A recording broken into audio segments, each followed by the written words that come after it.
Demon slayer episode number 8। Episode की शुरुआत मूजान से होती है। मूजान जाकर सीधा मास्टर ओबियाशिकी के सामने खड़ा हो जाता है। मूजान को देखकर ओबियाशिकी कहता है, ये तो हमारी पहली मुलाकात है ना? इस पर मूजान कहता है, देखो तुम्हारी हालत कितनी खराब हो चुकी है। ओबियाशिकी कहता है, आखिर तुम मुझसे मिलने मेरे सामने आ ही गए मूजान। वो डीमन जिसे मेरी फैमिली और डीमन स्लेयर कॉर्प कई सालों से ढूंढ रही थी। ओबुयाशिकी की आंखों पर पट्टी बांधी होती है, इसलिए वो अपनी वाइफ आमाने से पूछता है कि आखिर मूजान कैसा दिखता है, जिस पर आमाने उसे बताती है कि ये तो सुपरस्टार माइकल जैक्सन की पूरी कॉपी है। आमाने कहती है कि मूजान की उम्र लगभग 20 साल होगी और उसकी आंखें बिल्ली जैसी हैं। इसके बाद ओबुयाशिकी मूजान से कहता है, मुझे पता था तुम मुझसे मिलने जरूर आओगे। तुम मुझसे और मेरी फैमिली से इतना ज्यादा नाराज हो कि तुम मुझे खुद मारने आए हो। मूजान कहता है, वो इंसान जिसने कई हजार सालों तक मेरे कामों में दखल दी है, आज उसे ऐसा देखकर मैं बहुत ही ज्यादा निराश हूँ। मैं तुम्हें क्या ही मारूंगा, तुम तो वैसे ही मरने वाले हो। ओबुयाशिकी खुद को संभालते हुए बैठने की कोशिश करता है और कहता है, 6 महीने पहले मुझे एक डॉक्टर ने कहा था कि तुम कुछ दिनों में ही मरने वाले हो, पर देखो मैं अभी भी जिंदा हूँ। ओबुयाशिकी की हालत इतनी ज्यादा खराब होती है कि वो ठीक से बोल भी नहीं पा रहा होता है। फिर भी ओबुयाशिकी मूजान से कहता है, मैं अभी तक इसीलिए जिंदा हूँ क्योंकि मैंने तुम्हें मारने का प्रण लिया है। मूजान कहता है, ठीक है, तुम्हारा यह प्रण आज तुम्हारे साथ ही खत्म हो जाएगा जब मैं तुम्हें मार डालूंगा। आगे ओबुयाशिकी मूजान को बताता है कि तुम और मैं दोनों एक ही परिवार से हैं, बस तुम्हारा जन्म 1000 साल पहले हुआ था, इसी वजह से हमारा परिवार अब अलग अलग हो गया है। ये सुनकर मूजान कहता है, आखिर तुम ये कहकर क्या साबित करना चाहते हो ओबुयाशिकी? ओबुयाशिकी कहता है, मेरे परिवार ने तुम्हारे जैसे एक मॉन्स्टर को जन्म दिया था, जिसकी वजह से हमारे पूरे परिवार को कर्ज लग गया। तुम्हारे बाद हमारी फैमिली में जितने भी बच्चे हुए वो सब बहुत ही कमजोर थे और जवानी में ही मर गए। जब हमारी फैमिली खत्म होने वाली थी तब वो एक प्रीस्ट के पास गए। उस प्रीस्ट ने उन्हें कर्ज के बारे में बताया और कहा कि इस कर्ज से निकलने का एक ही तरीका है, अगर तुम्हारी फैमिली उस डीमन को हराने में लग जाती है तो सब ठीक हो जाएगा। उसके बाद से हमारी पूरी फैमिली ने प्रीस्ट के यहाँ से शादी की और तुम्हें हराने में लग गए। उसके बाद से बच्चे हेल्दी तो पैदा होने लगे और कोई भी 30 साल से ज्यादा नहीं जी पाया। ये सब कहानी सुनकर मूजान कहता है, क्या तुम्हें समझ नहीं आ रहा जो तुम कह रहे हो? तुम्हारा दिमाग पूरा ही खराब हो चुका है। मैं इतने सालों से लोगों को मारता आ रहा हूँ, मुझे तो कुछ भी नहीं हुआ। आखिर कहाँ है तुम्हारे भगवान?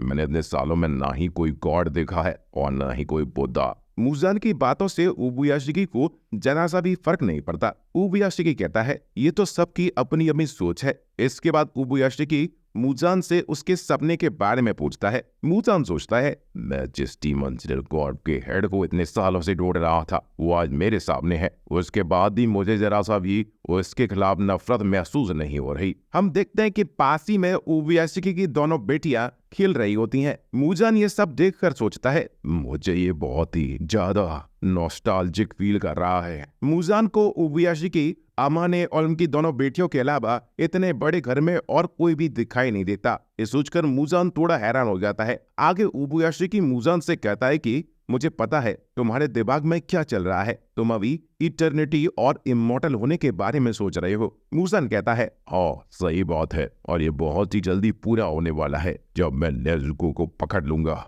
ओबुयाशिकी कहता है, तुम्हारा ये सपना कभी भी पूरा नहीं होगा। मूजान कहता है, कोई बात नहीं, मेरे पास बहुत समय है, पर शायद तुम्हारे पास टाइम नहीं बचा है। इसके बाद मूजान ओबुयाशिकी की तरफ चलकर जाने लगता है। ओबुयाशिकी मूजान से कहता है कि मुझे पता है रियल इटर्निटी क्या है, ये केवल वही लोग फील कर सकते हैं जो इमॉर्टल हैं। ओबुयाशिकी की बातें सुनकर मूजान कहता है, मैं तुम्हारी बकवास से परेशान हो चुका हूँ। ओबुयाशिकी कहता है, 1000 सालों से डीमन स्लेयर कॉर्प चली आ रही है और आज भी जिंदा है। अनगिनत बच्चे मारे गए और उसके बाद भी नए बच्चे उनकी जगह ले लेते हैं। इतने सारे लोगों की फीलिंग्स जिसे तुम बकवास बोल रहे हो वो असली इमॉर्टल है। तुम्हारी वजह से जितने लोगों की जान गई है उनकी फीलिंग्स इटर्नल है। उन्होंने आज तक तुम्हें माफ नहीं किया है। इसके बाद ओबुयाशिकी हाशिरा और तांजीरो को याद करते हुए कहते हैं, तुमने सोए हुए ड्रैगन्स और लायन को जगा दिया है, वो तुम्हें इस बार बचकर भागने नहीं देंगे। तुम भले ही मुझे मार दो पर डीमन स्लेयर कॉर्प रोकने वाली नहीं है। वैसे भी मैं इतना ज्यादा इम्पोर्टेंट नहीं हो। तुम कभी भी लोगों के बीच का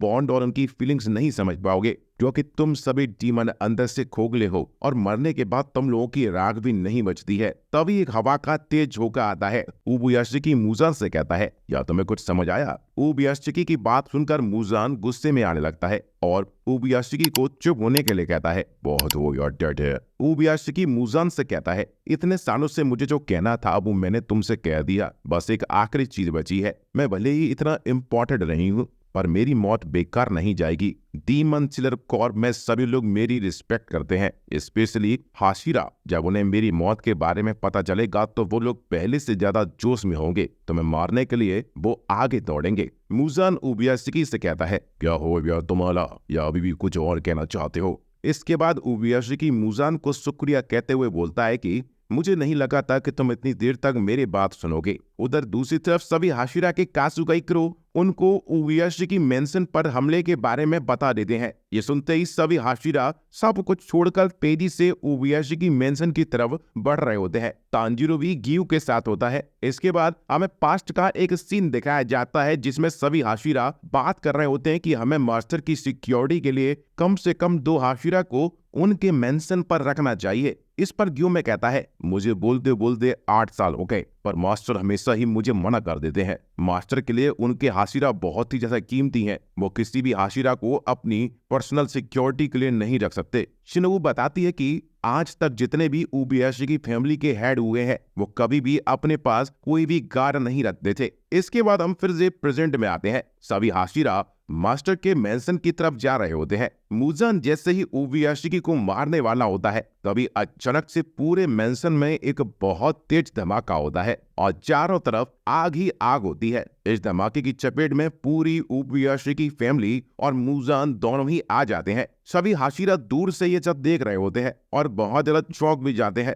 धमाके की वजह से मूजान की पूरी बॉडी जल जाती है, पर वो धीरे धीरे खुद को हील कर रहा होता है। मूजान उबुयाशिकी को कर्ज करते हुए कहता है, माखन चोर उबुयाशिकी। बुद्धा के जैसे शांत स्माइल होने के बाद भी उसने अपनी पूरी फैमिली के साथ सुसाइड कर लिया, केवल इसीलिए कि वो मुझे मार सके। मैंने ये तो सोचा था कि यहाँ पर कोई ना कोई ट्रैप तो होगा, पर इस लेवल का होगा ये मैंने नहीं सोचा था। उबुयाशिकी को कमजोर समझना मेरी भूल थी। हमें पता चलता है कि धमाके में कांटे मिले होते हैं जो मूजान की पूरी बॉडी में घुस जाते हैं। इस वजह से मूजान बहुत ही धीरे धीरे खुद को हील कर पा रहा होता है। मूजान सोचता है, जरूर उबुयाशिकी ने कुछ और भी प्लान कर रखा है, इसीलिए उसने मेरी हीलिंग को स्लो कर दिया है। मुझे यहाँ पर कुछ लोग आते हुए महसूस हो रहे हैं, पर ये हाशिरा तो नहीं हो सकते। उबुयाशिकी के अंदर मेरे लिए इतनी ज्यादा नफरत थी कि उसने मुझे पकड़ने के लिए खुद को कुर्बान कर दिया। क्या उसके बीवी बच्चों को ये सब पता था? मूजान अभी तक इस हमले के शौक से नहीं निकल पाया होता है।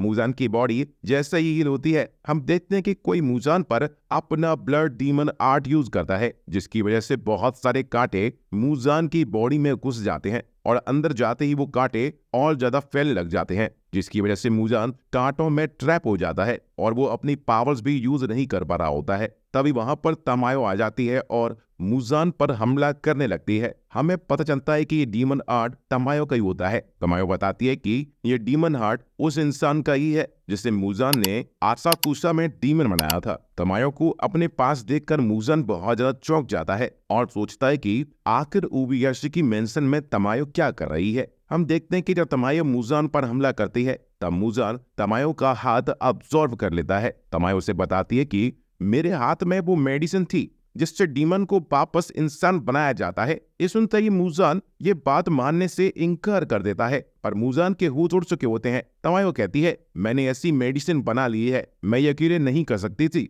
मूजान तमायो का सर पकड़ते हुए कहता है, तुम्हारी मुझसे क्या दुश्मनी है? वो तुम ही थी जिसने डीमन बनने के बाद अपने पति और बच्चों को खा लिया था, इसमें मेरी कोई गलती नहीं है। तमायो कहती है, अगर मुझे पता होता कि डीमन बनने के बाद ऐसा होने वाला है तो मैं कभी भी डीमन बनना पसंद नहीं करती। मैं अपनी बीमारी से मरना नहीं चाहती थी, बल्कि मैं अपने बच्चों को बड़ा होता देना चाहती थी। मूजान कहता है, उसके बाद भी तुमने कितने सारे इंसान को मारा है, मैंने देखा था, तुम्हें कितना मजा आ रहा था। तमायो कहती है, इसी पाप का प्रायश्चित करने के लिए मैं यहाँ आई हूँ। मुझे अगर तुम्हारे साथ यहाँ पर मरना पड़ा तो मुझे ये भी मंजूर होगा। तभी तमायो ग्यूमो को आवाज लगाती है। हम देखते हैं कि ग्यूमे अपना लोहे का गोला घुमाते हुए अपनी पूरी पावर के साथ मूजान पर हमला करता है, जिससे मूजान का सर उसकी बॉडी से अलग होकर चूर चूर हो जाता है। अगली सीन में हमें ग्यूमे का पास्ट दिखाया जाता है जब वो पहली बार मास्टर से मिलता है। मास्टर उस समय 14 साल के ही होते हैं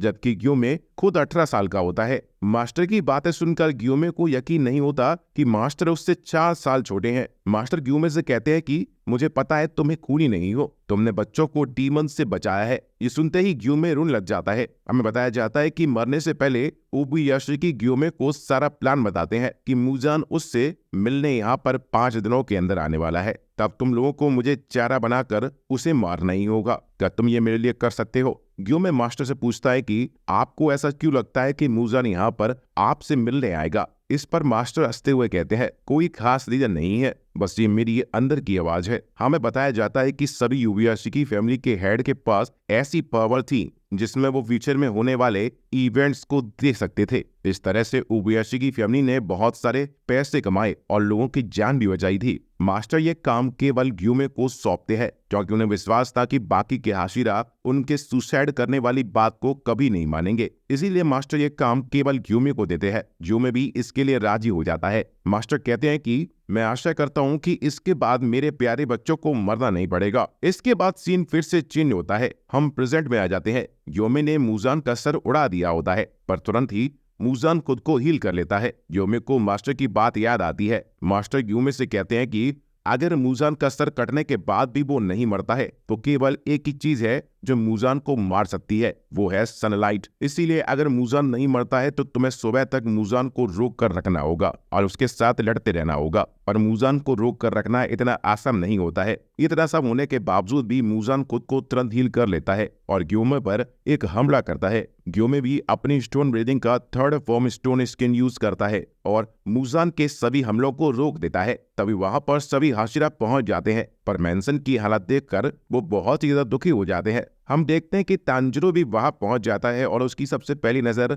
सीधा मुजान पर जाती है। ग्यूमे सभी हाशिरा को देखकर सोचता है मास्टर ने जो प्लान बनाया था वो बहुत ही ज्यादा ब्रिलियंट था। ग्यूमे सभी हाशिरा को बताता है कि ये कोई और नहीं बल्कि मुजान है। अगर हम इसका सर काट भी देते हैं तब भी ये नहीं मरेगा। मुजान का नाम सुनते सभी हाशिरा शॉक हो जाते हैं। मुजान को देखते ही तांजिरो अपनी तलवार निकाल लेता है। उसके बाद तो सभी हाशिरा मुजान पर टूट पड़ते हैं। मोइचिरो मिस्ट ब्रीदिंग का 4th फॉर्म यूज करता है। शिनोबु इंसेक्ट ब्रीदिंग का बटरफ्लाई डांस यूज करती है। ओबेनाई सर्पेंट ब्रीदिंग का 1st फॉर्म यूज करता है। मित्सुरी लव ब्रीदिंग का 5th form, due water breathing का 3rd फॉर्म और शानेमी विंड ब्रीदिंग का 7th फॉर्म यूज करता है। तांजिरो भी हिनोकामी काकुरा का सनफ्लावर थर्स्ट यूज करके मुजान पर हमला करता है। पर हम देखते हैं कि मुजान के कुछ अलग ही प्लान्स होते हैं। मुजान पूरे एरिया में अपना इन्फिनिटी कैसल ओपन कर देता है जिस वजह से सारे हाशिरा तांजिरो, गेन्या, इनोस्के, मुराटा और बाकी सभी डीमन स्लेयर्स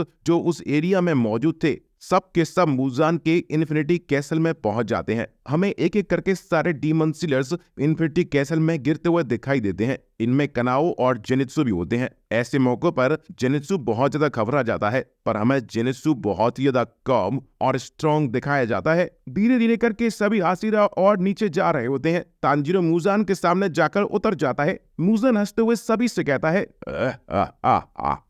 तुमको क्या लगा था तुम मुझे इतनी आसानी से पकड़ लोगे? आजाद मैं तुम सभी को यहाँ पर मार कर नरक भेज दूंगा। हम देखते हैं कि तांजिरो के नीचे का फ्लोर फिर से चेंज हो जाता है जिससे तांजिरो नीचे गिरने लगता है। तांजिरो मुजान से कहता है यहाँ पर केवल एक ही लोग नरक जाएगा और वो हो तुम मुजान। मैं तुम्हें इस बार भागने नहीं दूंगा। और इसी के साथ ही एपिसोड और हाशिरा ट्रेनिंग आर्क खत्म हो जाता है और इन्फिनिटी कैसल आर्क की शुरुआत हो जाती है। दोस्तों बताइए आपको ये एपिसोड और हमारा एक्सप्लेनेशन कैसा लगा है? प्लीज कमेंट जरूर करिए। अच्छा लगता है और चैनल को सब्सक्राइब भी करो मेरे भाई।